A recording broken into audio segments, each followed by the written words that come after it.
एक गुरुजी के पास एक शिष्य गया कि गुरुजी ये दुख कैसे कम हो जीवन में, इसका तरीका बताओ।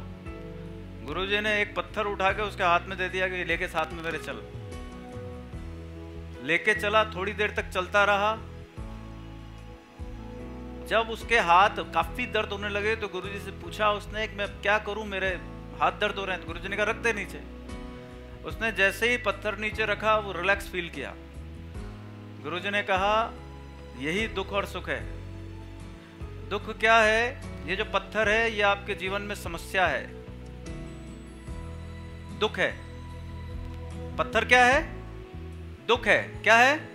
दुख। इसको आप हाथ में उठा के, जैसे पत्थर को घूमते हुए हाथ तकलीफ पा रहा है, शरीर तकलीफ पा रहा है, और जब पत्थर को उसने उठाया तो उसका ध्यान किस तरफ था?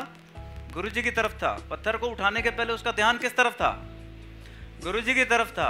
पत्थर को उठाने के बाद थोड़े समय, थोड़े कदम चलने के उपरांत उसका ध्यान किस तरफ था? गुरुजी की तरफ थोड़ा था और थोड़ा पत्थर की तरफ था। लेकिन जैसे जैसे दर्द बढ़ने लगा पूरा ध्यान किस पे आ गया? पत्थर पे आ गया। समस्या, दुख जब आपके मस्तिष्क में आते हैं थोड़ा समय तो आपको वो थोड़ा थोड़ा परेशान करते हैं, आपको दूसरी बातें भी सामने नजर आती है तो आप दोनों में ध्यान रहता है आपका। लेकिन वो जब बहुत देर तक आपके दिमाग में रहते हैं तो पूरा ध्यान आपका किधर केंद्रित हो जाता है? केवल उस दुख पर, और आपका जीना मुश्किल कर देते हैं वो दुख। वो बोझ जो है ना हमें, वो हमारे लिए असहनीय हो जाता है। समझ रहे हैं बात आप? तो हमें करना क्या है? उस व्यक्ति ने, शिष्य ने पूछा गुरुजी से करना क्या है? वो बोले बोझ उठाई मत, दर्द ही नहीं होगा।